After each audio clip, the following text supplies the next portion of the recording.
L'hiver élargi, crie avec mon radiateur allumé des deux côtés, et en chandail d'hiver, chez Nessa où le poêle était allumé où il y avait de la soupe chaude, de la viande froide, du café, des biscuits, tout cela servi avec le savoir-faire et les qualités d'organisation habituelles.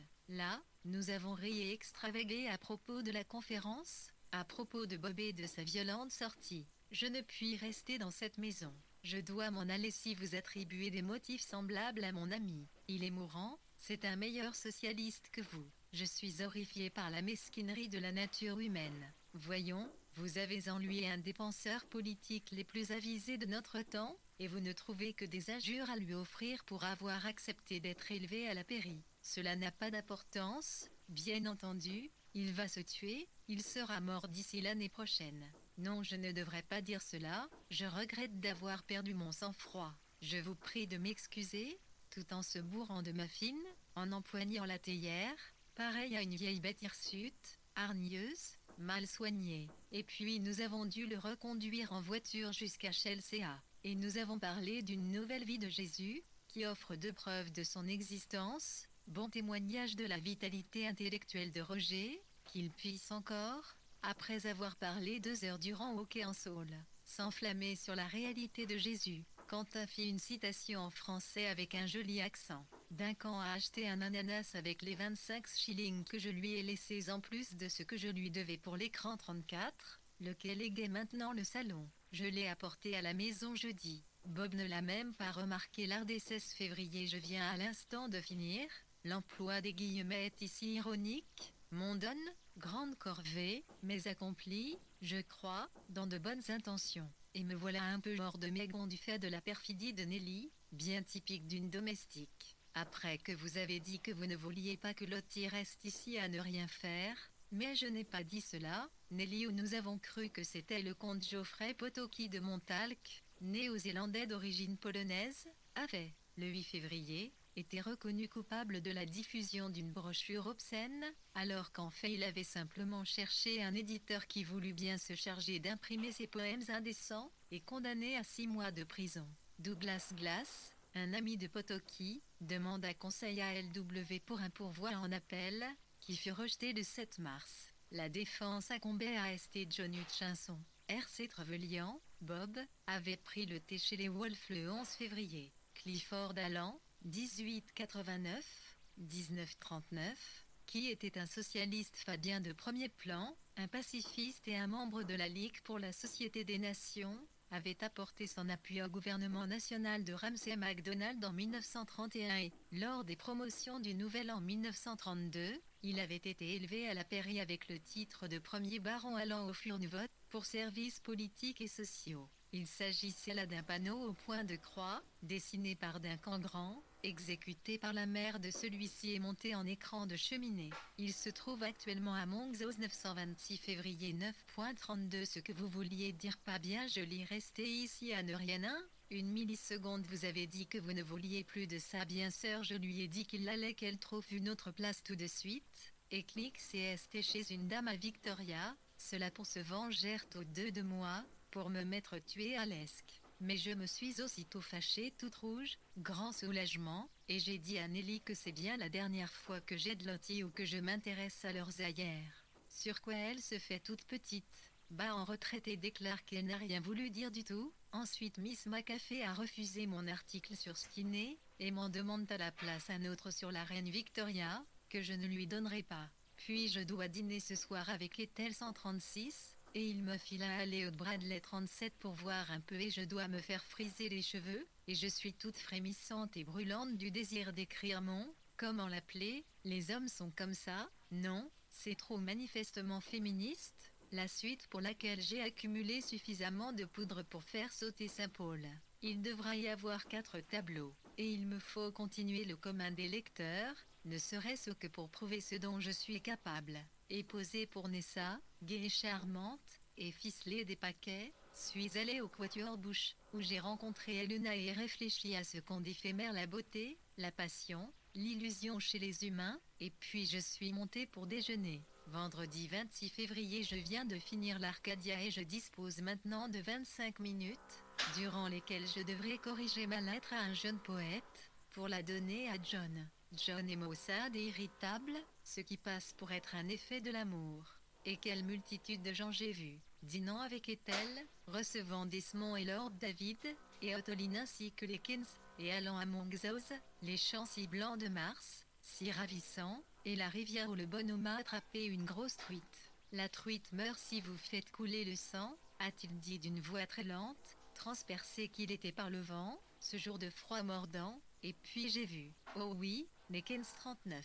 Ils disent que la dissertation de Julien n'est pas fameuse. Par trop primaire, ils ont parlé aussi de Lytton, et Ménard a trouvé que nous poussions vraiment trop loin le refus des conventions, pas de service, pas d'adieu. À la mort de Rancet, ses amis se sont rendus à Goldygréan, et ce sont eux qui ont porté le cercueil. Mais pour Lytton rien n'est venu marquer la fin. Ménard a rencontré Sénouse une quinzaine de jours plus tard et a été le premier à lui apprendre que Lytton lui avait laissé ses livres. Ellen Macafé, 1884-1956, était rédactrice gérante de la Yale Review. VW lui avait envoyé un article, qui devait plus tard être incorporé au second commun des lecteurs, inspiré par le journal d'un recteur du Somerset, lu un an auparavant, voir VW, journal, 23 décembre 1930, note 19. Pour la réponse de VW à Miss Macafé voir VW, de l'été, V, numéro 2529, est-elle 100, 1873, 1962, peintre d'origine américaine, qui vivait avec Nan Hudson, son ami de toujours, tantôt au château d'Oupegard, près de Dieppe, tantôt à Londres. Très riche et très sociable, elle recevait beaucoup et exerçait une activité de mécène dans le domaine des arts. Bradley était un très grand magasin renommé situé Chepstow Place, Bayswater. Le Quatuor Bush, avec Rudolf Serkin au piano, joue à du Brahms,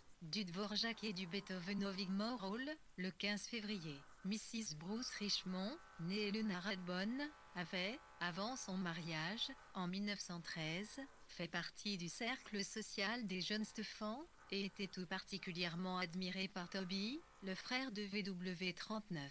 Les Kens dînèrent chez les Wolff le 24 février. Franck Rancet, 1903-1930, qui avait enseigné à Cambridge et fait partie de la Société des Apôtres, philosophe et mathématicien. Sa brillante carrière avait été interrompue par une mort prématurée 927 jubilé 1932 enfin, je n'ai pas vu Etlicliti cours de ces 2 semaines, du fait de cette ruée, et aujourd'hui Sibylle, Ugly et RTH Williamson viennent tous, d'une même foulée, prendre le thé, dimanche nous allons au Camargo, et nous devons être à l'heure pour fêter les 50 ans de Wolff, ce qui se reproduira chaque année maintenant, ce soir après, Liner, et aller voir les tableaux français. Et hier soir, K.L. m'a effectivement enfermé dans sa chambre à coucher bourgeoise, pour n'y raconter, avec tant de condescendance, tant de contentement de soi, ces histoires biennesses, et de déjeuner respectable en compagnie de l'aristocratie de Cornouailles et de Mrs. Leverton Harry,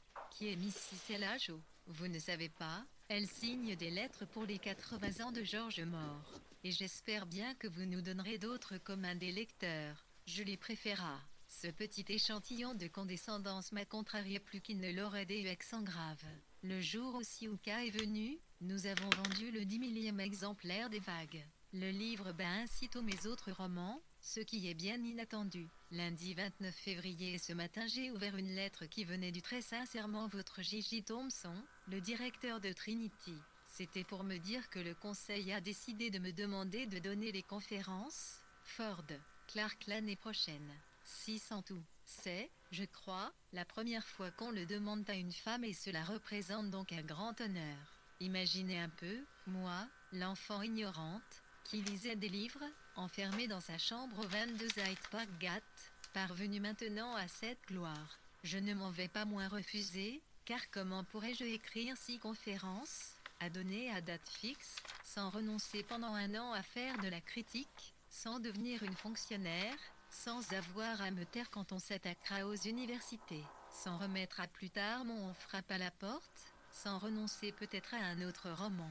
Mais j'ai plutôt envie de sourire lorsque, déjeunant avec Miss Dodge aujourd'hui, elle m'offre un livre avec un autographe de Donne, Lorsque j'achète une paire de chaussures chez Babé. Lorsque je m'assieds sagement pour corriger un article destiné au commun des lecteurs. Oui, tous ces livres lui ont produit ce fruit singulier. Et je suis contente, et encore plus contente de ne pas accepter. Et j'aime à penser que père aurait rougi de plaisir si j'avais pu lui dire, il y a 30 ans, que sa fille, ma pauvre petite Ginny, serait sollicitée pour lui succéder, un genre de compliment qu'il aurait apprécié.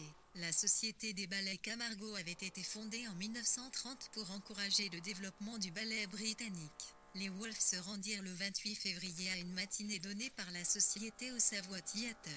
Une représentation de façade, de Walton, était au programme, avec Lydia Lopankova, Mrs. Keynes et Frédéric Ashton. Ce 50e anniversaire était celui de Harold Wolff. Le frère cadet de LWMN Wolff donnait une réception à cette occasion 41 K. Cox, 1887, 1938, avait été pour VW une amie très sûre avant son mariage, en 1918, avec Will Arnold Forster. En 1920, le couple s'était installé en Cornouailles où les Wolff allèrent leur rendre visite. Mrs. Leverton-Harry était veuve de Frédéric Leverton-Harry, homme politique et collectionneur. Le couple avait eu des liens d'amitié avec George Moore et Mrs. L. H. était une des nombreuses signataires d'un message de félicitations à l'écrivain, pour ses 80 ans, publié dans le Times du 25 février 1932. Sir J.J. Thomson était directeur de Trinity College, Cambridge, depuis 1918. Le cadeau de Miss Dodge AVW était l'exemplaire même de John Donne, portant sa signature et des notes, de la première édition, 1605, des Regales Dispretationes Frodalberico Gentili, qui devait être vendu aux enchères chez Sotheby's, le 27 juin 1970. Charles Chabert, du Perregent, était un grand chausseur spécialisé. Leslie Stephan, le père de VW, donna les toutes premières conférences Clark, en 1883, choisissant pour sujet la littérature d'Uxvillic siècle 928, 1932 jeudi 3 mars et maintenant, jeudi 3 mars. Je suis passablement démonté par ce que le diable m'a chuchoté, tout à coup, que j'avais ces conférences toutes écrites dans les étapes du Romani, et que je pourrais les reprendre et les utiliser pour les conférences Clark, et, avec quelques semaines de travail, gagner l'estime des personnes de mon sexe. Il est vrai qu'elle dit que, du moment que le milieu a déjà été publié en Amérique, cela me serait impossible à moins de tout réécrire, et par conséquent qu'il me faut renoncer à toute cette histoire. Mais mon esprit de contradiction est tel que maintenant je ne puis penser à rien d'autre, mon cerveau fourmille d'idées pour des conférences, de choses qu'il ne m'est possible de dire qu'au moyen de conférences, et mon refus ne me paraît plus que paresse et couardise.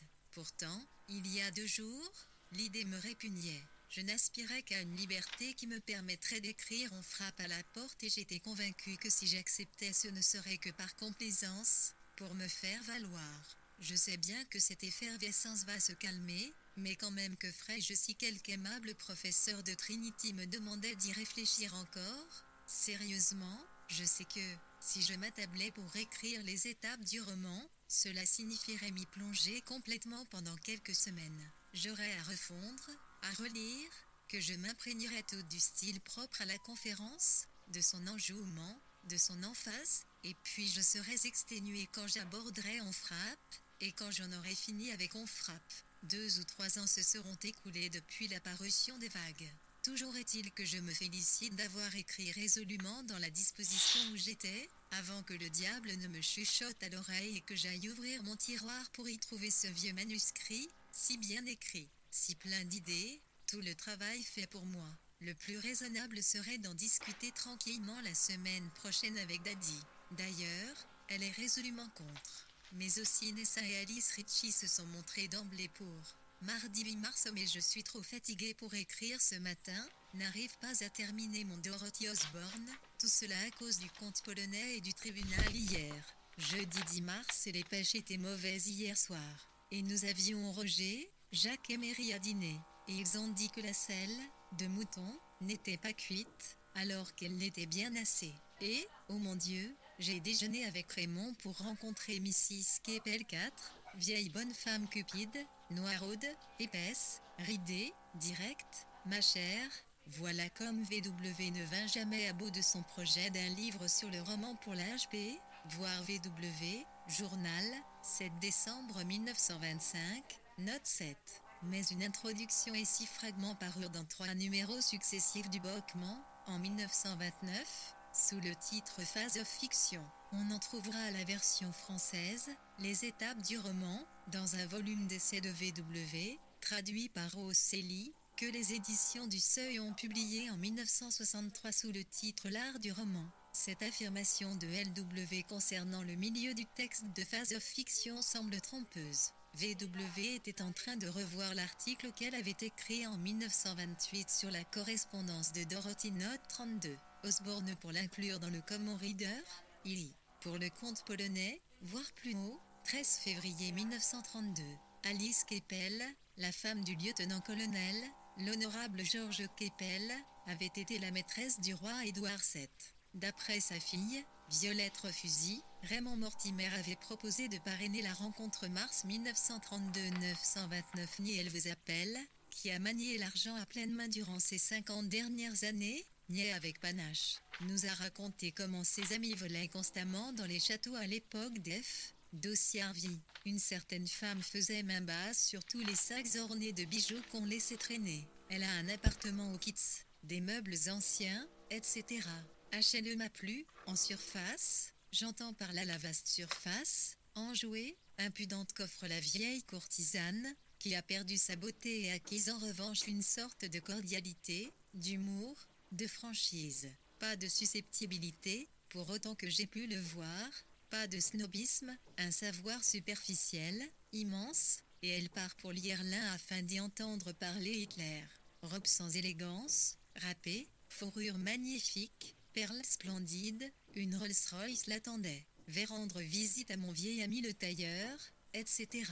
Mais je suis ivre de conversation et nous partons pour Osprey, où nous parlerons à Carrington. Mon Dieu, une journée délicieuse cependant. Oh, et Eddie déclare que les vagues sont un échec, un ratage. Eddie s'est imposé de forcer, quand j'ai eu fini de le détester, il m'a plu de s'imposer ainsi, que je dois être formidable. Samedi 12 mars, nous sommes donc partis pour Amsprey, par une délicieuse, une lumineuse journée, et sommes arrivés à 1h30. J'ai cru que vous ne viendrez pas, dit C.L. s'avança sur le seuil, dans sa petite veste et ses soquettes, avec un collier torsadé. Elle avait des yeux très clairs. J'ai envoyé un télégramme, mais je fais tout de travers. J'ai cru que vous ne l'aviez pas reçu. Elle était pâle, menue, souffrait en silence, l'air très calme.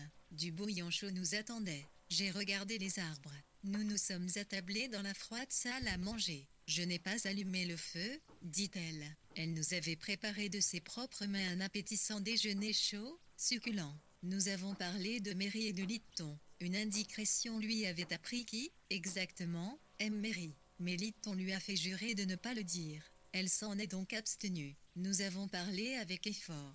Étions-nous les bienvenus? Nous en voulait-elle d'être venue l'espionner? Elle s'est montrée caustique, se moquant de Barbara 5. Elle m'a demandé ce qu'elle pouvait faire pour m'aider. Je lui ai dit de couper les sandwichs, mais cela lui a pris 1 heure, en bavardant avec Tommy, puis nous nous sommes installés sur la véranda. Nous lui avons demandé de nous faire des gravures sur bois pour du papier à lettres, et des dessins pour le livre de Julia. Nous avons essayé les commérages, sur Mrs. Keppel, sur Saxon. Elle a ri 1 ou 2 fois, et ses yeux ont paru devenir plus bleus. Puis il s'est mis à faire froid et nous sommes allés nous asseoir dans le bureau de Lytton, où tout était merveilleusement en ordre, son papier à lettres offert à la vue, un grand feu. Tous les livres de Lytton remplissant exactement les rayons avec les lettres indiquées au-dessus. Nous nous sommes assis sur le parquet pour encercler le feu. Puis elle suggéra une promenade. Barbara nous emmena jusqu'à son bosquet. Elle dit qu'en été les arbres avaient des fleurs qui sentent délicieusement bon. Elle, Barbara Benjenal, Neil, était une des plus vieilles amies de Carrington. Elles avaient fréquenté ensemble l'Académie Slade avant la guerre. Julia, 1901-1979, la fille d'Oliver Strachey, née de son premier mariage, avait épousé Tommy Tonla en 1927 et ils étaient devenus de très grands amis de Carrington. La jaquette de son premier roman chez Effie at for the Wedding, Un temps radieux pour lire le mariage, fut dessiné par Duncan Grand à Paris 93 de 930 dit qu'elle avait quelques notes à écrire, que nous pouvions continuer seuls. Nous nous sommes contentés de descendre clan le creux de la longue colline basse. Puis elle est allée s'occuper de l'auto et, moi, j'ai flâné clan le jardin avant de regagner le salon. J'étais en train de prendre un livre lorsque c'est est entré pour me demander si nous ne voulions pas prendre le thé avant de partir. Flic l'avait préparé. Alors nous sommes montés à l'étage, bras dessus, bras dessous, elle est nuit, et je lui ai dit, laissez-nous voir la vue qu'on a de là, maître nous nous sommes arrêtés pour regarder au dehors. Elle m'a dit, ne croyez-vous pas que l'on doit conserver une chambre exactement comme elle était? Nous sommes allés voir la maison de Dorothy Wordsworth. On a exactement conservé sa chambre telle qu'elle l'a quittée. Il y a encore les mêmes estampes, et sur la table les mêmes babioles. Je voudrais laisser telles qu'il les a connues les pièces où a vécu Lytton. Mais les Strachey disent que c'est morbide. Est-ce du romantisme de ma part? Qu'en pensez-vous? Non, je suis romantique moi aussi, et je dis. Et nous avons regagné le salon de Lytton. Elle a éclaté en pleurs et je l'ai prise dans mes bras. Elle sanglotait, disait qu'elle avait toujours été une ratée. Je ne vois plus ce que je pourrais faire, j'ai tout fait pour Lytton, mais j'ai échoué dans tout le reste. Les gens disent qu'il se montrait très égoïste envers moi, mais il me donnait tout. J'aimais beaucoup mon père. Je détestais ma mère. Lytton était comme un père pour moi. C'est lui qui m'a enseigné tout ce que je sais. Il me lisait de la poésie et du français. Je n'avais pas envie de lui mentir. Je ne pouvais pas prétendre qu'il n'y avait rien de vrai dans ce qu'elle me racontait là. Je lui ai dit que la vie me semblait parfois sans espoir, sans raison, quand je me réveillais la nuit et pensais à la mort de Lytton. Je lui ai tenu les mains. Ses poignets m'ont paru très minces. Elle semblait sans défense, rejetée, pareille à un petit animal abandonné. Elle a montré beaucoup de gentillesse, riant parfois, m'embrassant, disant que Lytton avait préféré ses vieux amis à tous. Elle a dit qu'il s'était conduit comme un nigaud avec les jeunes gens, mais que ce n'était qu'un à côté. Elle s'était irritée de voir qu'il ne comprenait pas quel grand homme c'était. Je dis que cela, moi, je l'avais toujours su. Alors elle me répondit que j'avais attaché trop d'importance aux petits amis de Lytton, que Roger Say nous était, selon l'expression même de Lytton, très faiblard sur le plan de l'intellect, qu'une véritable intimité était exclue avec lui, qu'il n'était pas question de tout partager. Seulement, Roger était toujours débordant d'entrain, il adorait aller à Rome, il appréciait que Lytton lui fît la lecture à haute voix, mais parler leur était impossible. Et cette dernière année Lytton avait décidé de se conduire en homme d'un certain âge. C'était un réaliste. Il avait admis le fait que Roger ne pouvait être son amour. Et nous devions aller à Malaga, et puis il comptait écrire sur Shakespeare, écrire aussi ses mémoires, ce qui devait lui prendre 10 ans. C'est une ironie du sort, n'est-ce pas, qu'il soit mort. Il croyait qu'il commençait d'aller mieux. Il parlait un peu comme le roi Lear, pendant sa maladie. Le jour où vous êtes venu, je voulais vous emmener le voir, mais j'ai craint que... James et Pippa disaient qu'il fallait éviter tout risque et il y avait celui de le bouleverser. Oui, bien sûr, oui, et je dis. Roger prendra les livres, bien entendu, il y sera obligé, et de quoi encore avons-nous parlé? Il ne nous restait plus beaucoup de temps. Nous avons pris du thé avec des débris de biscuits. Elle restait debout devant la cheminée. Puis nous sept. Dove Cottage. Grazine Wordsworth et sa sœur ont vécu de 1799 à 1808, avons dit qu'il nous fallait partir. Elle était très calme et ne manifesta aucun désir de nous voir rester. Mais, alors que nous quittions la pièce pour nous en aller, elle s'est soudain saisie d'un petit côtelier venant de France, avec une reproduction de l'Arc de Triomphe sur le couvercle, en disant « C'est moi qui l'ai donné à Lytton. Prenez-le, James m'a bien recommandé de ne donner aucun objet appartenant à Lytton. Mais pour celui-ci, cela ira. C'est moi qui le lui ai donné, je l'ai donc pris. Il contient une pièce de monnaie. » C'est semblait absolument terrorisé de faire quelque chose de défendu, comme une enfant que l'on a grondée. Elle est descendue sur le devant de la maison. Elle m'a embrassé plusieurs fois. Je lui ai dit, alors, vous viendrez nous voir la semaine prochaine, ou bien non, ce sera comme vous voudrez, oui, je viendrai, ou peut-être que non, a-t-elle dit. Et elle m'a embrassé encore, et m'a dit, au revoir, puis elle est rentrée, s'est retournée et je lui ai fait un signe de la main. Elle m'en a fait un en réponse, puis a disparu à l'intérieur.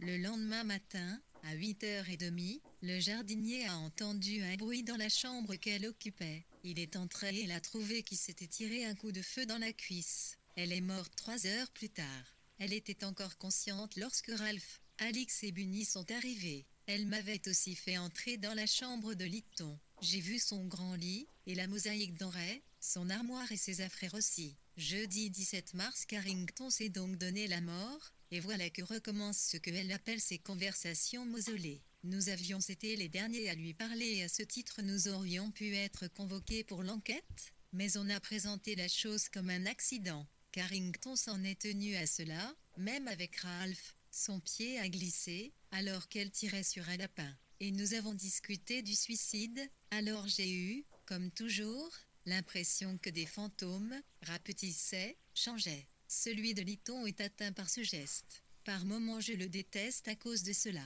Il a absorbé Carrington. Il l'a acculé au suicide. Et puis il y a cette perfection romantique qui impressionne Mary, un témoignage splendide, sa vie et sa mort sornettes, a dit Léonard. Pour lui, c'était du théâtre, la seule chose réelle, c'est que nous ne reverrons plus Litton. Ce que vous dites n'a pas de réalité, nous discutons donc du suicide et les fantômes, comme je l'ai déjà dit, changent curieusement dans mon esprit, comme le font les vivants, sont changés par ce que j'entends dire d'eux. Nous devons maintenant voir Pippa, James et Alix. Ensuite aller à Rodmell, et puis, peut-être, en Grèce avec Roger et Hall. Ce serait une aventure et je crois que nous sommes tous deux d'humeur aux aventures après cette période morbide. On a tant parlé de la mort et là-bas, la mort va de soi. Ce paragraphe, écrit plus tard sur la page opposée, a été incorporé dans le texte selon les directives de V.W. Ralph Partridge, Mrs. James Strachey, Alix, et David Garnett, Bunny. La mosaïque, l'œuvre de Boris Henry, 1883-1969, ami de Litton, décorait la haute de la cheminée et comportait une figure hermaphrodite couchée. Ou, plus exactement, Sarah, Marjorie Free, 1874-1958, était la 5e des 6 sœurs célibataires de Roger Free. Il avait vécu à Londres avec elle de 1919 à 1926, date à laquelle elle était allée à Oxford pour y occuper durant 5 ans, le poste de directrice de Somerville College. Dotée d'une vaste intelligence et d'une grande énergie, elle s'intéressait à d'innombrables choses, mais sa préoccupation première concernait la réforme pénale mars 1932-932 de Cambridge, où nous étions samedi 12, nous sommes allés jusqu'à King's Lynn, à travers la côte ravissante, solitaire qui, à partir de là, s'étend jusqu'à Crowley, où j'ai bien l'intention de revenir, verte prairie se découpant style la mer. Arbre et solitude absolue, avec, de loin en loin, une rangée de vieilles inaisonneux, estifets et sa vaste salle, et quelques villages disposés, comme dans un tableau du Moyen-Âge, sur une hauteur ou une dune, et des noms de lieux ravissants, obsédants, inconnus et des routes défoncées, et Bickling, Holtecock de Norfolk, et Hookton et les Pastons 3, tout ce méli-mélo quelque peu assombri par la mort de Carrington, car le nom, Partridge, bien entendu, se lisait sur les tombées sur les boutiques d'épicerie. Vendredi 18 mars hier soir, chez William Plumé, nous avons parlé. Laissez-moi me rappeler de quoi. Parler cuisine, fabrication du pain, pêche pourrie, glace-pelle. Avons visité la maison, l'atelier de Tony Chauve. Candide, les yeux bleus, la parole lente, hésitante. William, bien bâti et robuste, s'y connaît en mobilier. Les tables, lits et canapés de Tony 15, de style empire. Rampe à gaz. Avons parlé de Fontaine. Et la première femme du père de Tony est morte d'une attaque d'apoplexie à Constantinople, pour avoir couru un jour de chaleur afin de ne pas manquer le bateau, une femme très grosse. De Méribut, je ne puis rien dire de ma sœur. C'est une femme impossible, prétentieuse. Je ne trouve aucune valeur à ses livres, prétentieux. Elle corrompt les jeunes gens. Ils sont toujours à se suicider. Maintenant, voilà qu'elle a épousé Gabriel Atquin, aucun caractère. Ils ont reçu 25 carafes à liqueur en cadeau de mariage. Tony a honte de Mary qui déshonore de la sorte le sang des buts. Louise Morgan 18, la journaliste, a fait son entrée, nerfs tendus, ridés, cramoisis, désinvolte, ainsi que Mrs. Paul Robeson, négroïde, pleine de vivacité, souple, parlant des Noirs comme le ferait une femme sur la scène, en s'adressant surtout à elle et Janin, qui admire mes livres, et à un ami qui voudrait traduire, crapaud à peau mince, tout geste et grimace, négociant en café, auparavant diplomate, méprise le grand monde. Histoire sur Colfax, l'ambassade de France, le duc de Vendôme, que c'est mêlé, Mon Monde 19, parole, parole, parole, effroi, et un verre de chartreuse, puis retour à la maison pour nous mettre au lit. William, plutôt pompeux, cérémonieux et attentionné. Le 12 mars, les Woolfs s'étaient rendus à Cambridge pour assister à une représentation de Hamlet donnée par la Marlowe Society, sous la direction de George Ryland. Quittant Cambridge, les Woolfs traversèrent le North Norfolk, région de grandes propriétaires terriens où avait vécu cette famille Paston qui avait inspiré à VW un des essais du commun des lecteurs. Glaspell désigne probablement l'écrivain et dramaturge Susan Glaspell, 1876-1948, qui était venu à Londres pour la représentation d'une de ses pièces au Duchess Theatre. William Plumet et son riche et sémillant ami d'Eton, le peintre Anthony Butt, 1900-1941, partageaient une maison dans Canning Place, au-delà de Palace Guthrie Fountain, le roman de Charles Morgan, qui venait de paraître, la traduction française, intitulée Fontaine, qui parut aux éditions Stock, en 1934, et de Germaine Delamain. Anthony Butt et sa sœur Mary avaient eu pour père un homme né en 1830, et, pour mère, une jeune femme, sa seconde épouse. Mary menait une extravagante vie de bohème, avait publié plusieurs livres et venait de se marier avec l'artiste Gabriel Atquin, né Caen. Louise Morgan, la journaliste qui faisait office de rédactrice en chef du mensuel Eperiment.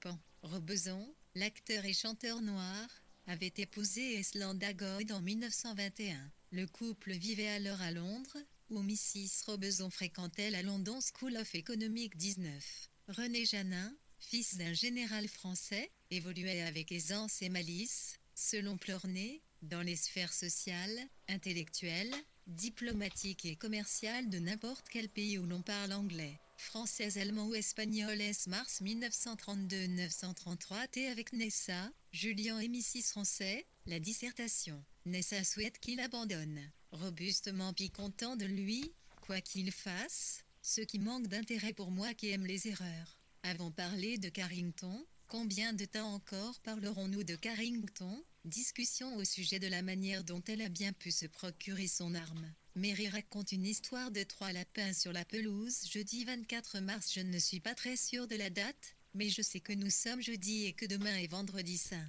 Ce qui explique que nous soyons à Rodmel par cette journée de printemps la plus ravissante qui soit, douce, avec dans les hauteurs un voile bleu déchiré par la voix des oiseaux. Je suis heureuse d'être en vie et triste pour les morts. Je ne comprends pas pourquoi Carrington s'est tué et a mis fin à tout ceci. Certes, on construit d'éléphantesques hangars gris à Asheham, mais j'ai l'intention de les considérer comme des temples grecs. Percy dit qu'on va bâtir 60 maisonnettes, mais nous attendons de voir si c'est vrai. 21. La campagne est de plus en plus ravissante, de plus en plus amicale, charmante et resplendissante, avec encore d'immenses espaces vides où j'aspire à me promener seul pour décider ce que j'ai envie de faire.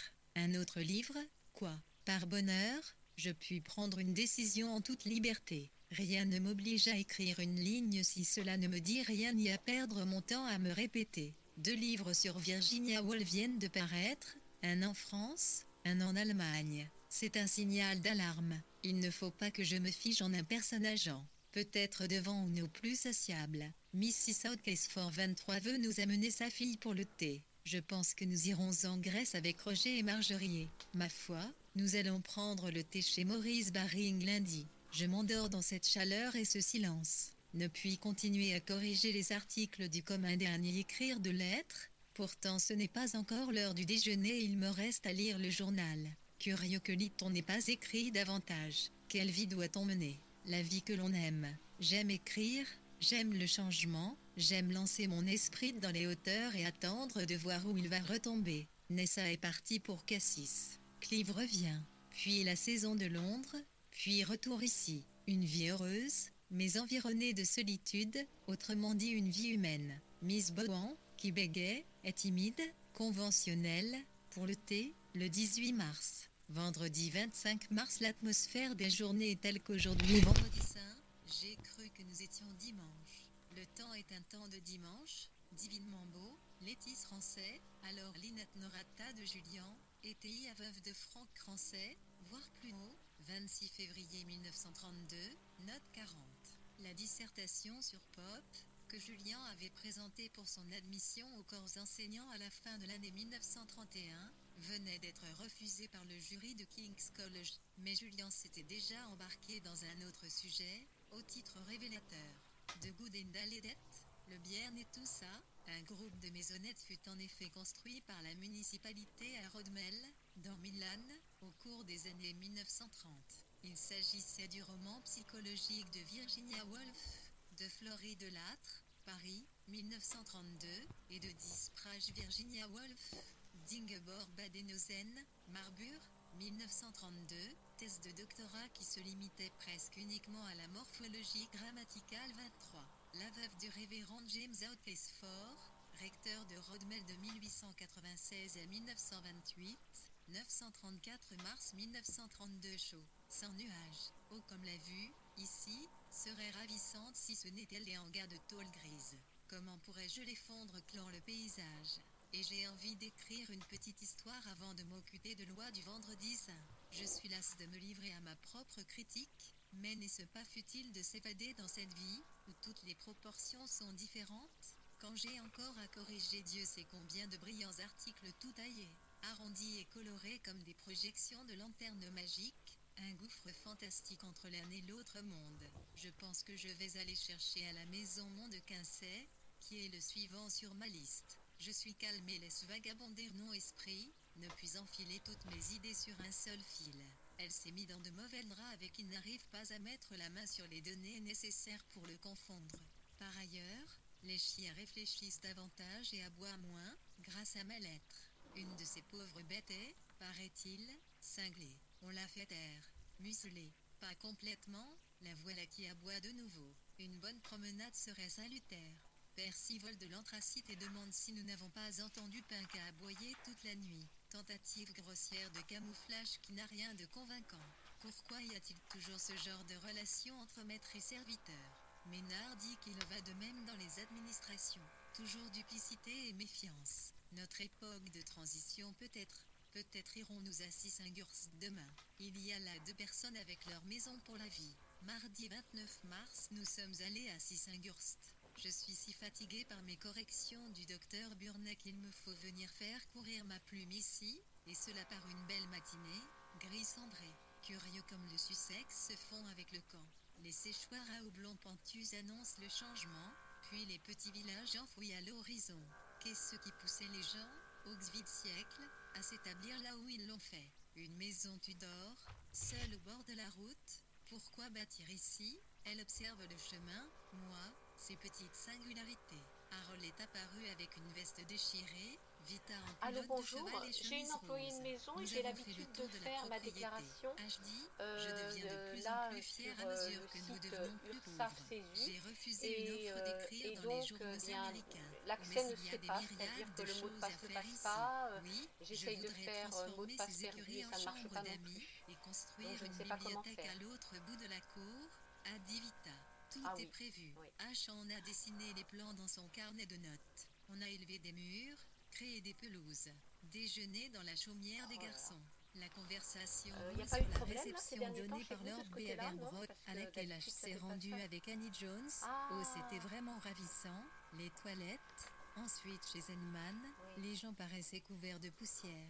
Annie s'est mise dans tous Bon, ses alors je états refais 27. le Elle même désire tant la numéro et vous me critique de dites je fais LW du livre de 010, Well, c'est ça? de C'est ça? Work, C'est Wealt and ça? the Happiness of Monquin, Bon, avait et quand vous paru me dans dites le de changer de NSM du navigateur, ça veut 27 dire quoi février. exactement? Tout Ça veut en dire... l'eau en l'œuvre, eut aucun homme au Oui, monde, mais c'est quoi un Simon Monsieur navigateur? Well, Attendez, n'aurait pu écrire 850 pages sur l'industrie et Ah, bon. l'économie, et nous donner un Bon, bah livre écoutez, c'est lisible et gentil. Merci valable. beaucoup. LW Merci. faisait une Au allusion à revoir, un au membre revoir. d'une génération plus jeune, ayant récusé Well comme un penseur incapable de penser, ce dont Monsieur Well prit ombrage.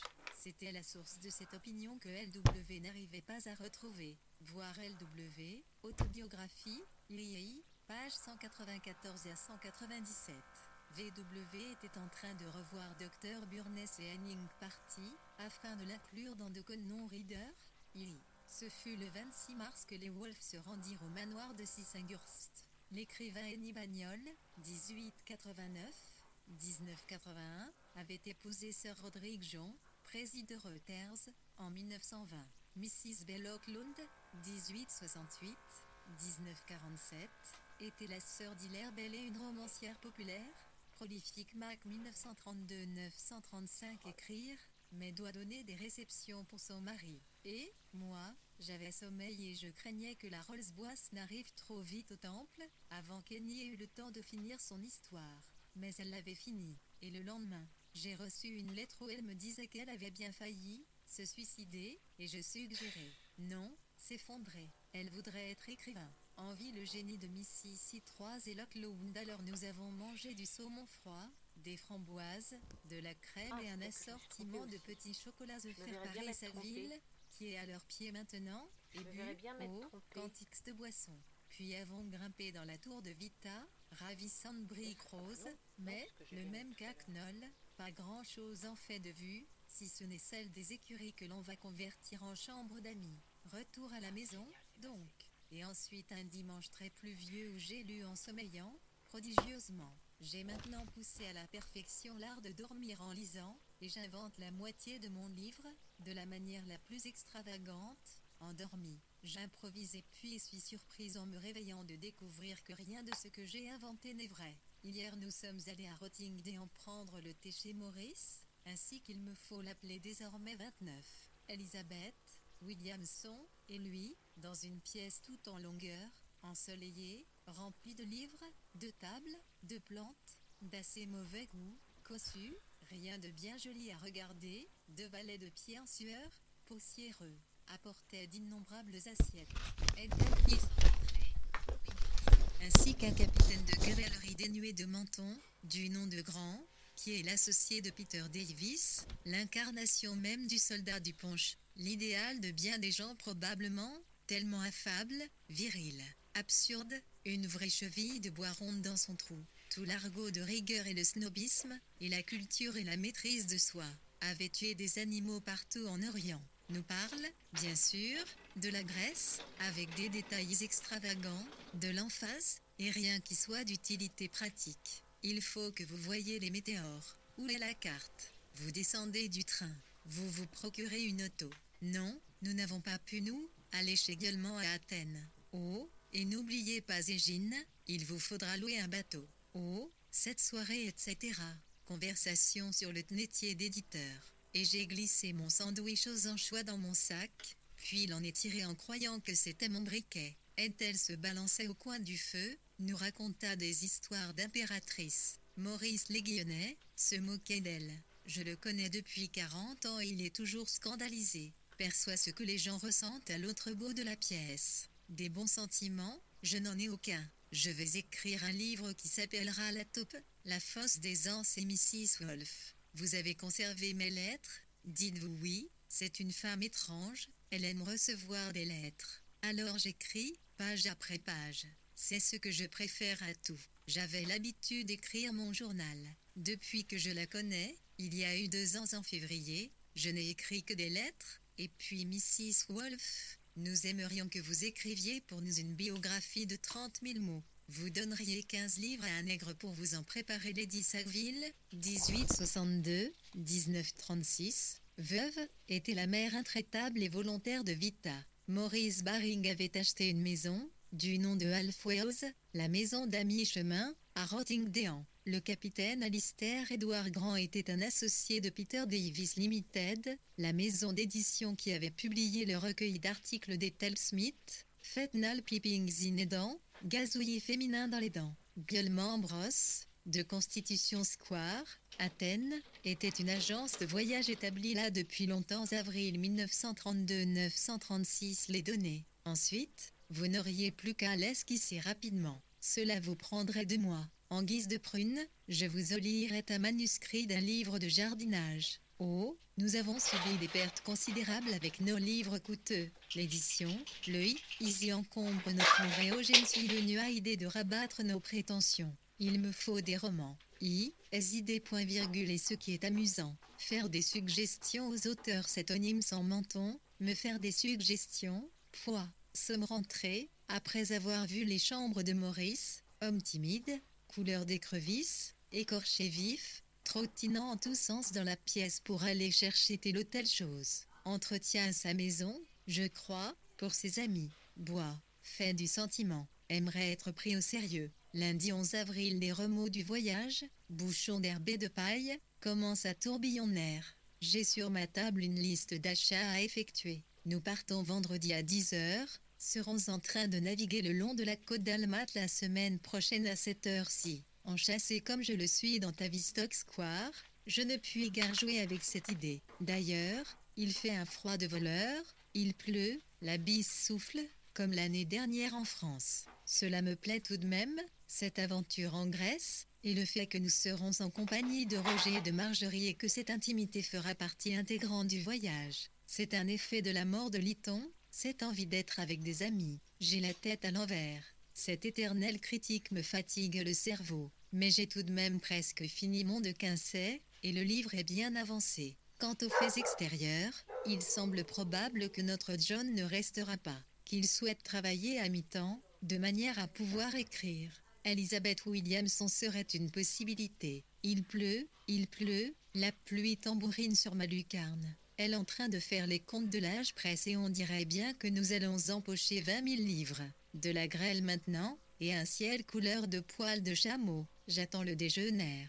Mon Dieu, je devrais lire quelques poèmes affreusement obscurs. Demain nous allons conduire Pinka à Monkshood. C'est une petite fille qui écrit là, on dirait une lettre d'enfant. J'ai vu les Nicholson, et elle, Kingsley Martin. Harold est monté à Londres pour qu'on l'examine en vue de ce poster, et James et Alix. Lyton a laissé des masses de poèmes et de pièces de théâtre inachevées, rien de bien bon, dit James, et des boîtes de lettres. Les nôtres restent perdus. Qu'en faire, demande James. Il disait des choses désagréables sur tout le monde. Comment pourrait-on les publier? Pourrait-on en extraire une philosophie? Il avait l'intention d'écrire encore un livre sur Washington, pour gagner de l'argent et puis de brûler ses vaisseaux, se déclarer lui-même et vivre à l'étranger, déclarer quoi tout, sa NF, etc. Sexualité, amour, mais j'en doute. Il y avait Amspredisi était un surnom populaire de Benjamin Disraeli 32. En 1926-1927, Peter Davik publia à l'édition Bradenham des nouvelles Entales of Benjamin Disraeli, en 5 volumes, à 10 shillings 6 pence chacun. On s'était question que Harold Nicholson succéda à Ellis au poste de directeur littéraire du NSY. Cette vague possibilité ne se réalisa pas avril 1932 937 à 10h. Le vendredi 25 avril, les Wolfe, accompagnés de Roger Free et de sa sœur Marjorie, se mirent en route pour la gare Victoria. Ayant traversé la Manche de Douvres à Calais, ils minèrent à Paris et poursuivirent leur voyage toute la nuit pour arriver le lendemain dans l'après-midi à Venizor. Ils descendirent à la Casa Petrarca, donnant sur le Grand à midi et demi. Canal le dimanche, ils s'embarquèrent pour Athènes, via Brindisi, sur le SS Teveur. Le récit qui suit de leur voyage, écrit sur 28 pages blanches collées dans le cahier XXI par endroits très difficiles à déchiffrer. Lundi 18 avril à bord du Teveur, au large de la côte italienne, oui, j'ai oublié de déballer mon encrier pour ces premiers mots superbes, je m'en remets à la plume en or. Mon esprit, ceci doit-il être un compte-rendu de mon esprit? Au vrai, je n'ai pas réfléchi à une forme pour ce cahier. En aura-t-il une, ou aucune? Ce matin, à Victoria, j'étais tellement couteau occupé à trancher, fleur à s'épanouir, je me félicitais d'être écrivain. Tout ce que je voyais était si complexe. Il y avait une jeune mariée vêtue des couleurs du drapeau britannique, avec un sac à main flambant neuf. Élan, en réple, la rose épanouie, aux pétales humides de rosée, venue nous dire au revoir, et le yak et Marjorie, Free, car elle est épaisse comme un chêne et porte une fourrure blanche hirsute, retenue par une ceinture. Le yak dit, si vous aviez amené un chien, je vous aurais dit au revoir. J'ai pressenti de l'antagonisme. Cela s'est révélé n'être qu'un subtil complexe d'infériorité. Je suis, croit-elle, un de ces êtres supérieurs qui existent en fonction de leurs pétales blancs. Cette légère nervosité, je l'avais en rendant visite à Marjorie seule dans sa voiture, tandis que L et R jouent aux échecs et s'enseignant mutuellement le grec. R est gentil, intéressant, accommodant, infiniment sérieux et débite un italien abondant, donne des ordres aux gondoliers, tous à l'affût des étrangers qui ne viennent pas, car personne ne voyage cette année, au bord du canal, tout au bout de la place Saint-Marc. Nous prenons une gondole pour 1 heure, puis traversons, droit sur San Giorgio, pour y voir l'abside miraculeuse, tout examiner, grimper et polir nos semelles sur le pavement rouge, jaune-rose qui se déploie, telle la mer, avec des fleurs incrustées, et la lumière de Venise éclaire et vive. Les palais, d'hier, sont de fameux attrape-nigauds, spécimens de marqueterie et de charpente. Ce vieux farceur de Rusquin.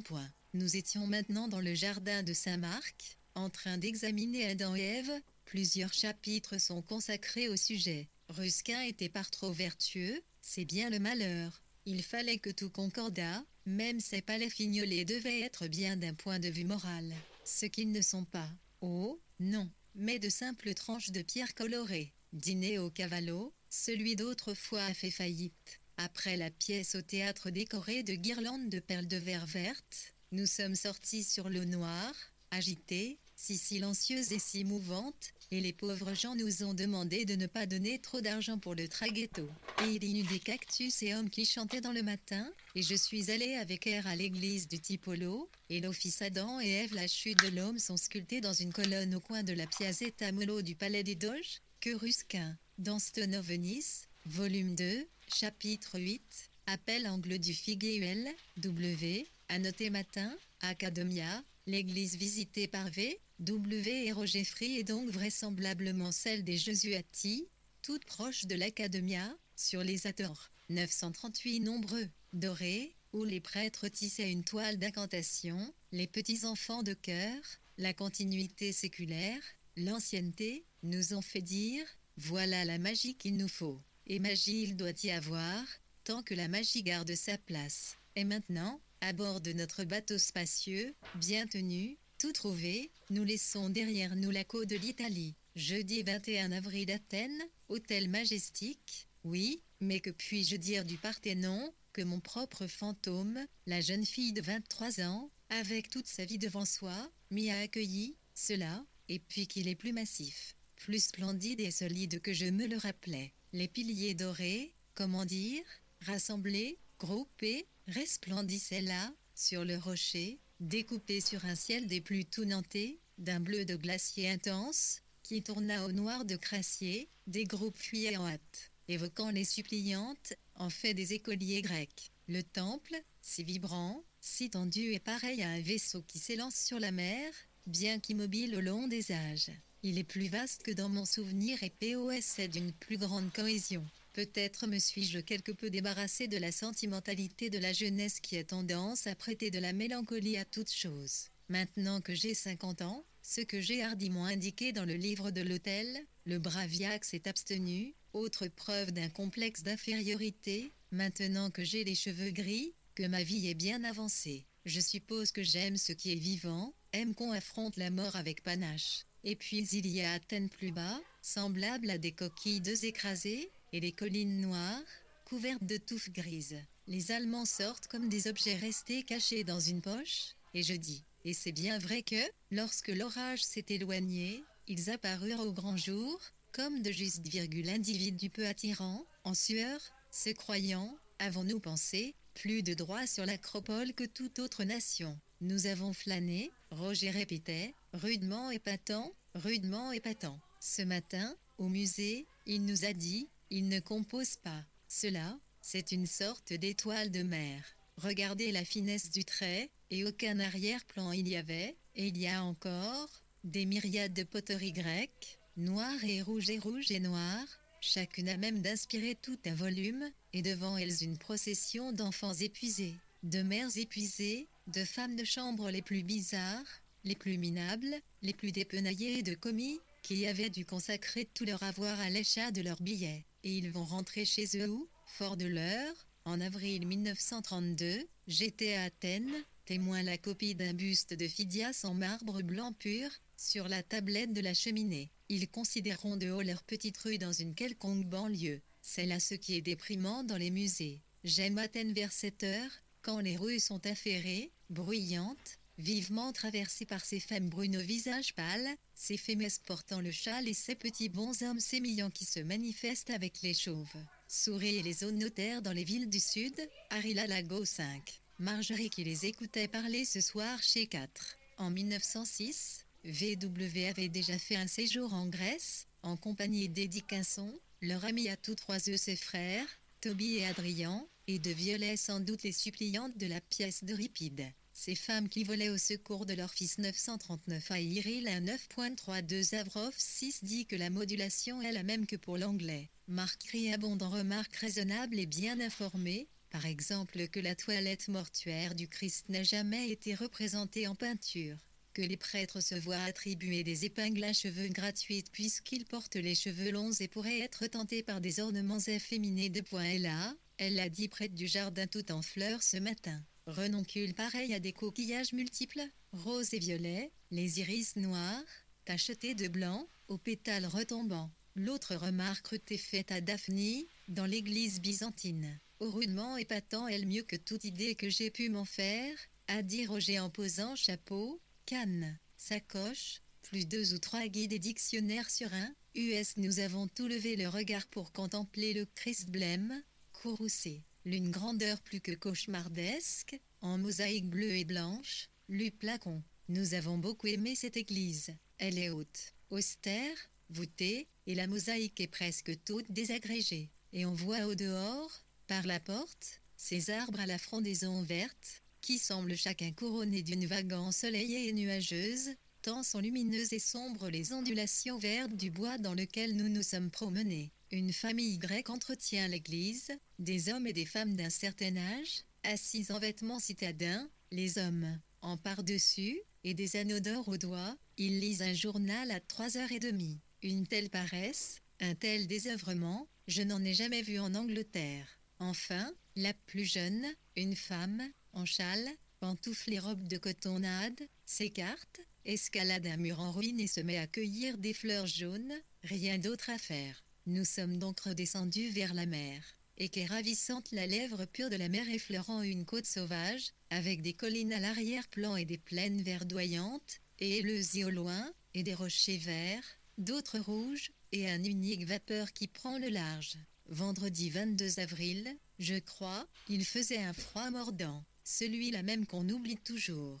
Le vent pénétrait en sifflant par les côtés non protégés de la hutte mobile de Giolman. Elle éténuait, je grelottais. Tout le plancher était couvert de boîtes de peinture. Nous avons déjeuné à une table au soleil, à Sougnon. Les colonnes, d'une blancheur de craie, placées sur les hauteurs, comme un phare. Les fleurs, toutes naines, formaient un sol vivement coloré. Emma déracinée de petits iris. Qu'avons-nous dit? Pas grand-chose. Au bout d'une semaine, on ne parle plus qu'au dîner. Et puis nous sommes rentrés, c'est-à-dire que nous avons traversé le bois d'arbres touffus, longé les champs, soudain dessinés en rouge par des tapis de coquelicots, dépassé les huttes des bohémiens, fabriqués comme des wigwams, avec des fougères foulées. Là une jeune fille se promenait au hasard, tout en filant une grosse touffe de laine de mouton, et des femmes étaient assises devant leur porte. J'ai pensé à Piccadilly à cette même heure. Comme est étrange le pays plat, patiemment amendé, planté d'arbres bibliques, brouté par des moutons à longue toison, et sans une maison visible. C'est l'Angleterre à l'époque de chaussée. Ainsi, à Sougnon, la mer se brise sur de la pierre verte et de la pierre rouge, et les bateaux couleur d'ardoise qui naviguent en roulant passent, tout cela comme autant de chaussées ou de mer. Pas de jetée, pas de promenade, aucun badaud. À Salamine, l'armée grecque a apporté de petits sacs de 6. Avrov, Danzer, Dostadio, était un des meilleurs restaurants d'Athènes. Birtny-Terre pour les répandre sur la tombe des soldats morts, afin de faire, un mot illisible, un tapis de fleurs la recouvrait. Ou le froid, qu'à froid 7. Dimanche 24 avril au la pluie, c'était le lendemain. Égine, cette ravissante île en pente, au chemin étroit, recuit, Bémer, la plage, les maisonnettes roses et jaunes, le thym, la pentraide de la colline, le temple squelettique dominant les becs emplissent les flots, tout cela ne fut que froid glacial, brume, pluie, américains groupés autour d'un mince professeur, et nous, blottis sous un pin qui laissait passer la pluie. Roger n'en a pas moins dit, rudement épatant. Voilà qui est superbe, un temple de grès plus beau que Sounion. Merveilleux ce que le génie peut faire dans un petit espace. Onzial a des proportions parfaitement bouleversantes, et la pluie nous poussa à redescendre aussitôt que possible pour regagner notre bateau. Les hommes avaient pris des rojets et des pieuvres. Comment? On jette par le fond des oignons, du pain et autres, et le poisson se fixe dessus, alors on largue une charge et pomme ça rejaillit comme ça, et le poisson remonte à la surface, mort, alors on le harponne. C'est interdit, mais il n'y a personne pour vous voir. Ici telle est l'explication fournie par le soutier au charmant sourire grec, le sourire qu'ont les muletiers et les chauffeurs de taxi. Car Roger et Marjorie s'étaient procuré des montures, et ils avaient l'air très drôles alors qu'ils gravissaient en canotant la colline, cette polie, Nacria, la colline très loin, ainsi que la jeune fille au visage rayonnant l'avait appelée. C'est que les habitants sont désespérément pauvres et viennent proposer des fleurs, et ils ont accepté les restes du déjeuner. Aujourd'hui, quelle bonne journée nous avons passée aujourd'hui à la petite église byzantine, toute ronde, sur les pentes du mont Hymet. Pourquoi ne pouvons-nous pas toujours vivre comme cela, me suis-je demandé, non pas qu'il ait fait suffisamment chaud, mais la pluie avait cessé et la vie paraissait très libre et pleine de bonnes choses, pays sauvage, odeur du thym, cyprès. La petite cour où R&M s'était assis pour peindre, absorbé, avec le grand chien de marbre blanc, endormi dans un coin et, comme invariablement, ces femmes en sandales légères, allant et venant à pas feutrer dans le logement où elles disparaissent, formant étage, et avec pour montant de porte de vieux morceaux de marbre sculptés. J'ai eu droit à une poignée d'anémones et d'orchidées sauvages. On roule en voiture quand le terrain est sans accident et on met pied à terre lorsque les ornières nous projettent par trop violemment en avant et en arrière. Avons discuté aujourd'hui du livre de Max et Astmar Zéro, des théories de Roger sur l'art et raconté des incidents. Marjorie dit qu'elle est tombée de cheval au Canada, parle de la vie, de Julien Neuf, de Mrs. Masefield 10, histoires qui n'ont rien d'intime. L'excursion de ce jour-là visait le temple de Poséidon à Sounion, mais après avoir déjeuné là, les promeneurs, regagnant Athènes, passèrent aussi par Marathon, et non Salamine, comme l'a écrit VW par erreur. Le Soros, au milieu de la plaine de Marathon, est un monticule d'environ 12 mètres de haut, dressé sur les restes des Athéniens qui périrent dans la bataille, en 490 avant Jésus-Christ. Le livre de Max et Astman paru en 1931, de Literary Massy, Liplacinant, le Off Science, la mentalité littéraire, sa place à une époque scientifique. Avant d'occuper son poste de directrice de Somerville College en 1926, Marjorie Free avait traversé le Canada pour rendre visite à son neveu Julien, fils de Roger. Là, elle avait été désarçonnée par un cheval et gravement blessée dans un pays perdu. Et il lui avait fallu un courage considérable pour faire nice à la situation. Mrs. Masefield, née Constance Cromlin, morte en 1960, avait été le professeur de Marjorie Free en 1891-1892 avant d'épouser, en 1903, le poète John Masefield.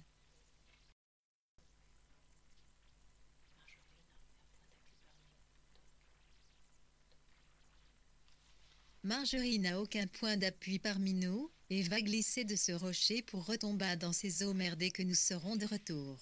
Non pas qu'elle ait besoin de nous. Elle est pointilleuse sur le chapitre des trains et a une passion pour le fromage. Nous partons demain de bonne heure pour nos plis, en auto. Lundi 2 dîner enfin, il est 10h moins 5, mais aussi je en train d'écrire avec une plume et de l'encre. Nullement dans mon atelier, mais dans une gorge, ou une vallée, à Delphes, sous un olivier, assise sur la terre sèche, couverte de marguerites blanches. Elle est plongée dans sa grammaire grecque. À côté de moi, un pan de jour, je crois, passe à l'instant. Des terrasses de roches grises, chacune plantée d'oliviers et de petits buissons, s'étagent devant moi, et si mon regard monte plus haut qu'elle, voici qu'apparaissent d'énormes montagnes chauves, grises et noires, et ensuite le ciel parfaitement serein. Alors mon regard se reporte sur la terre chaude et sur les mouches posées dans le cerf jaune des marguerites. On entend tinter des clochettes de chèvre. Un vieux bonhomme s'éloigne sur son mulet. Nous sommes exactement au pied de la colline au sommet de laquelle se trouve Delphes, plus Roger et Marjorie qui dessinent. Une sauterelle vient juste de se percher sur un olivier. Je m'efforce ainsi de rendre visible une scène qui bientôt sera effacée pour toujours. Et peut-être aussi de fuir ce démon qui me dit, sans doute en pure perte, qu'il me faudrait coucher par écrit que nous sommes allés à Corinthe, Nauplie, Mycène, à Mystra, à Tripolitza et puis rentrer à Athènes où le soleil flamboyait. Si bien que j'ai mis une robe de soie et que nous sommes allés voir les jardins et ensuite, à 7 heures du matin, le samedi, avons pris la route pour Delphes. Je devrais décrire tous ces endroits, et peut-être essayer de consolider certaines de ces impressions flottantes qui me traversent successivement l'esprit alors que nous roulons, car les trajets ont été très longs. Oh, et le vent et le soleil, et comme j'ai eu les lèvres enflées, noircies, craquelées, le nez qui pelait, des joues brûlantes et sèches, à croire que j'étais restée assise au coin d'un feu ardent sans la protection d'un écran. Toute vanité a vite fait de s'éteindre.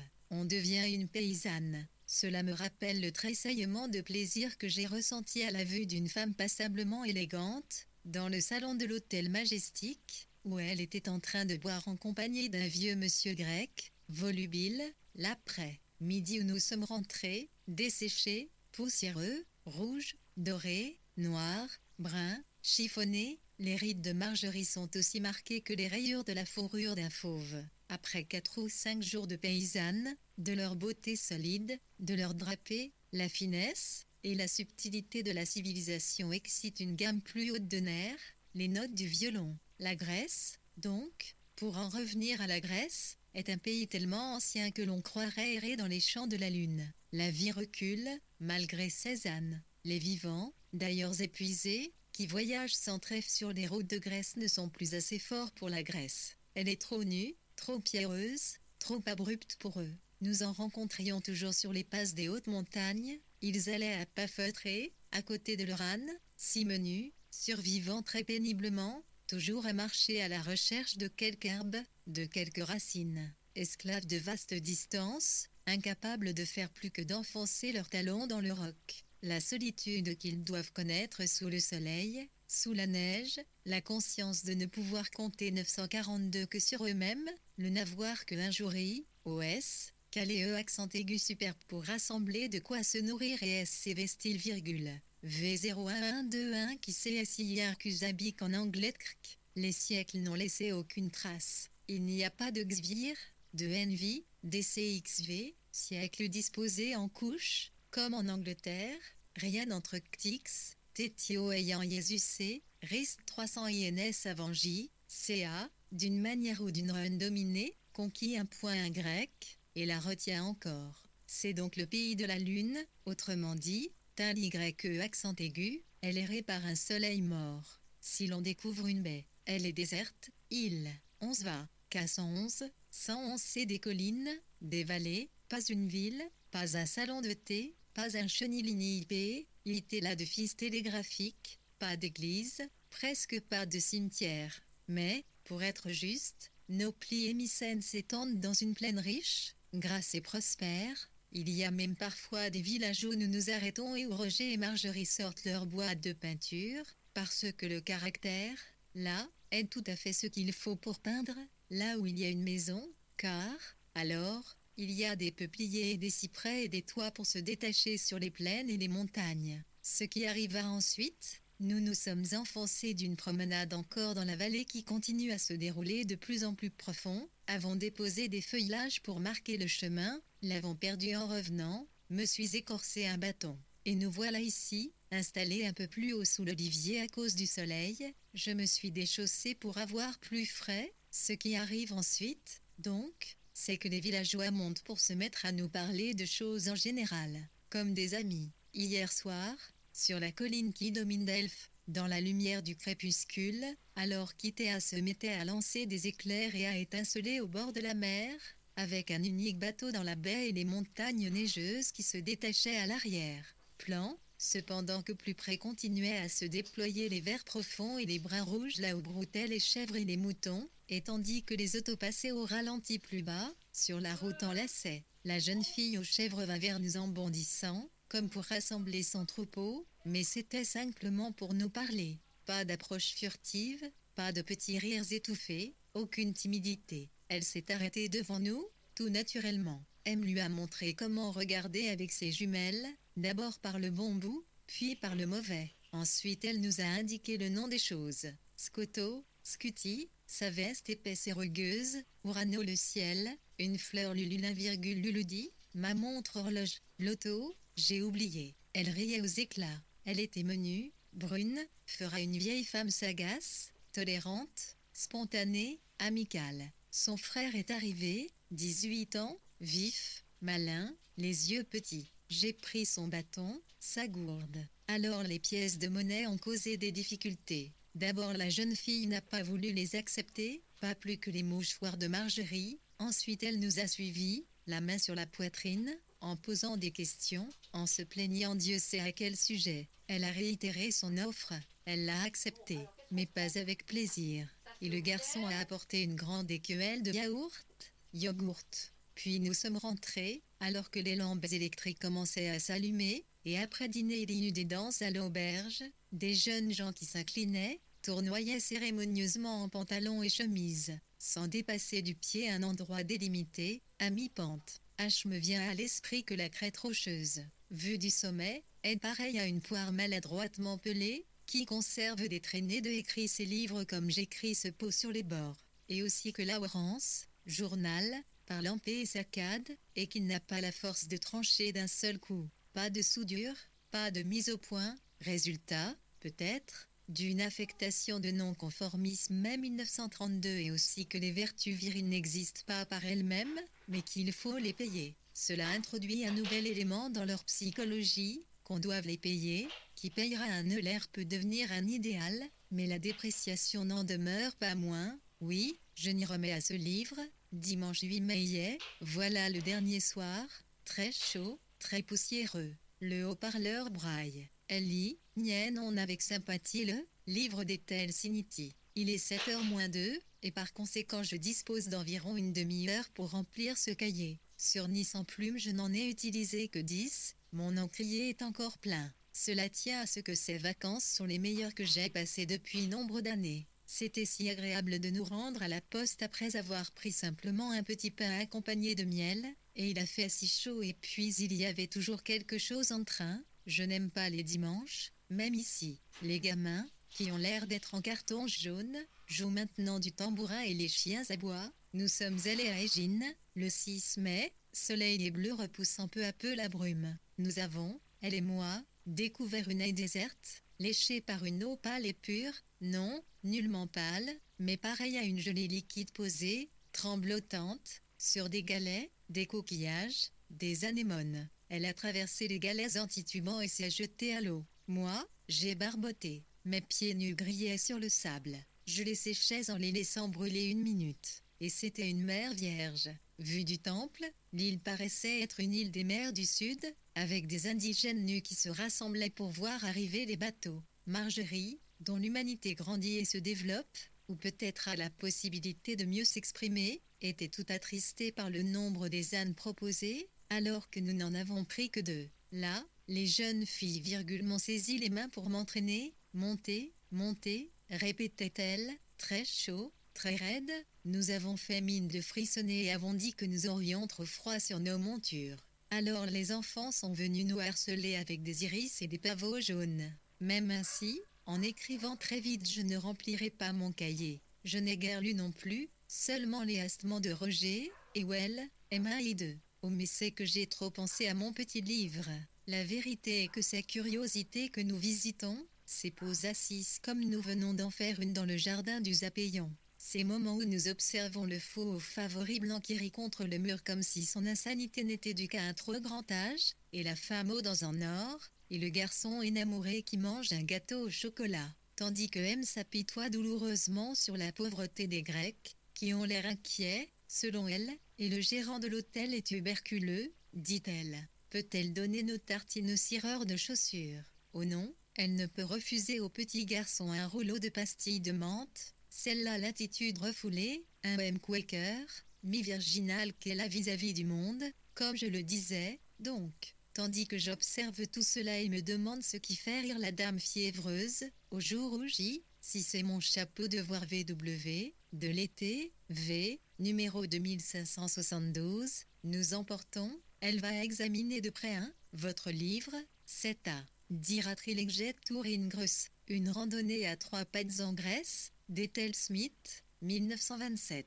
Probablement son of Woman, The Story of D.H. Lawrence, fils de femme, l'histoire de D.H. Lawrence, de John Middleton Murray, 1931, 944 allée 1932 paille dont j'ai supprimé la moitié du bord hier soir, ou bien peut-être les boîtes de peinture dont Roger est péniblement notamment bardé, tandis que je contemple ces importants événements au fur et à mesure qu'ils se coulent, se glissent dans mon esprit et s'impriment à sa surface. Je suis par en dessous absorbé par des scènes pour mon petit livre, j'invente des arguments, voire des images, laisse sans arrêt tomber quelque chose de nouveau dans le chaudron dont le contenu doit fermenter aussi copieusement que possible avant d'être transvasé, de reposer, de se solidifier. Tandis que je fais cela et accepte toute suggestion que m'apportent les cyprès et les peupliers qui s'agitent, l'odeur de la fleur d'oranger, le bonhomme qui vend des jouets de 4 sous, ses singes sur des baguettes. Le temps passe, je ne sais plus très bien si je suis en Grèce ou à Londres,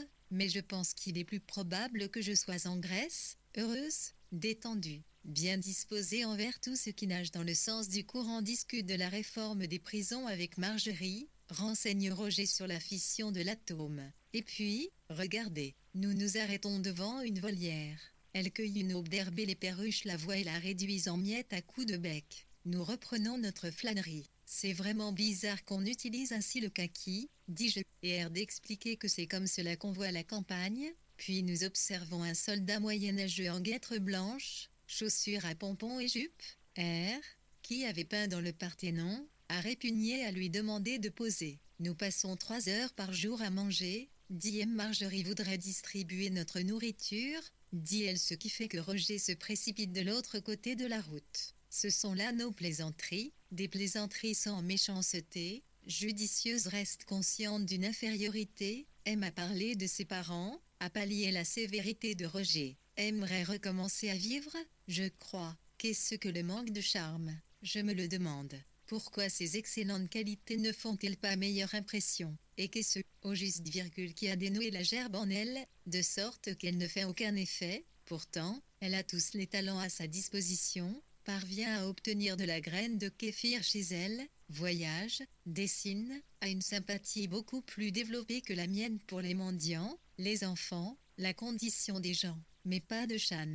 Puis j'ai eu la vision, à Égine, d'une nouvelle saison chaude, non civilisée, à introduction d'huile dans notre vie. J'ai vu comment chaque année nous viendrions ici, avec une tante, nous évadant de l'Angleterre et nous dépouillant de notre peau de respectabilité, et de toute l'attention, de tout le cérémonial de Londres, de la renommée, de la richesse, pour revenir en arrière et nous changer en viveurs irresponsables, nous sustentant de pain, de yaourt, de beurre, de ancrette, disons. C'est dans une certaine mesure une impulsion authentique, et je pensais en descendant la colline à grands pas souples. Londres ne suffit pas, le Sussex non plus. J'ai besoin de me faire cuire au soleil, besoin qu'on me ramène à ces gens bavards, amicaux, simplement pour vivre, pour parler, non pour lire et écrire. Puis j'ai posé mon regard plus haut sur les montagnes par-delà la baie, en forme de couteau, coloré, et sur la mer débordante, calme, et j'ai eu l'impression qu'un couteau avait gratté en moi quelque organe incrusté, si bien que j'avais beau chercher, rien ne manquait à cette gracieuse et robuste beauté, tellement imprégnée de couleur qu'elle n'était pas froide, exempte de vulgarité, bien que vieille en vie humaine, de sorte que chaque pouce de terrain a sa fleur sauvage qui pourrait pousser dans un jardin anglais, et les paysans y sont doux de caractère, leurs vêtements usés et brûlés, bien que grossiers, ont des mai 1932 teintes subtiles.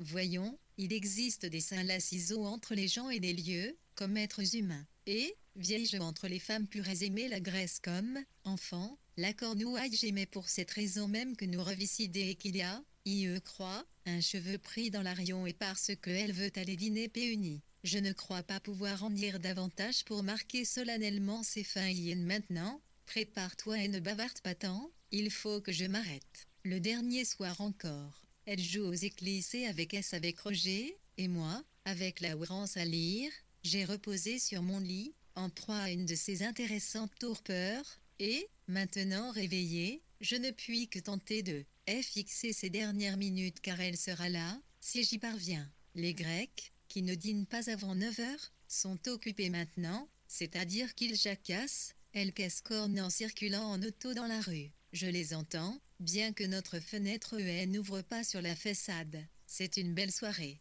De temps en temps, l'on saisit quelques mots isolés. La moitié supérieure d'un immeuble sonne creux. Voilà maintenant que commence le haut-parleur. Il va débiter quelques mesures de sa musique rock, puis se taire brusquement. Tout cliquette et tressaute, on croirait entendre ferrailler une charrette disjointe mais rapide. Les journées d'Athènes vont se faire de plus en plus chaudes, ce soir on dînait sur le trottoir au Costi, et les nuits seront de plus en plus bruyantes et gaies. J'ai oublié de décrire le Parthénon vu hier, pur éblouissement, un rectangle de ciel bleu, dessiné par les colonnes blanches, l'élan concerté du Parthénon, une étroite bande d'ombre le long de l'Érechtheion, dans laquelle nous nous sommes assis. Et un brave bavard aux yeux bleus s'approcha en flânant pour demander à examiner la canne de sel, annelée, achetée à Sparte. Il la dénigra et nous lui dîmes que c'était une canne grecque, et il affirma que non, que c'était une canne de bananier, provenant du Canada, n'avait jamais été fabriquée en Grèce. Après quoi il se mit à parler des paysans grecs. À voir comment ils vivent, il y a de quoi pleurer. Toujours à travailler et rien d'autre à manger que du pain noir, si dur qu'on n'arrive pas à le couper, ceci accompagné de gestes horribles, et sans doute qu'ils fabriquent un peu de fromage qu'ils vont vendre. Mais il y a toujours du vin en abondance. Puis il passa à la guerre. Tout est allé de travers depuis. Avant la guerre la livre était stable et la drachme aussi. Maintenant un jour elle monte, un autre elle dégringole. Combien coûte le kilo de sucre en Angleterre? Dans un kilo il y a 3 livres, ma foi, c'est moins cher en Grèce. Le gouvernement y veille. Mais tout ce qui vient de l'étranger est cher, les souliers, les vêtements. Et nous ne fabriquons presque pas de farine. Tout cela en français estropié, alors qu'un jeune officier français était assis près de nous avec sa femme et sa sœur, qui étudiaient un guide. Un bateau de guerre français était dans la baie, ainsi qu'un Italien, et les Anglais n'allaient pas tarder à arriver et les marins se promèneraient partout en ville pour dire qu'ils avaient vu la Grèce. De fait voilà qu'arrivait un guide accompagnant des marins français. Seuls les marins français sauront ce que c'est que les frontons et les colonnes, dit Roger toujours épris des Français. Les Français cuiraient ceci bien mieux ou feraient cela FTINES était assassiné par bien mieux. Maintenant le président de la République CCDI 3, Paul Doumer, 1857-1932, président de la République française depuis juin 1931, fut assassiné à Paris, le signé 1932, par Pavel Gorgulov, dont on prétendit qu'il s'était fait passer pour KU chef des tsistes russes.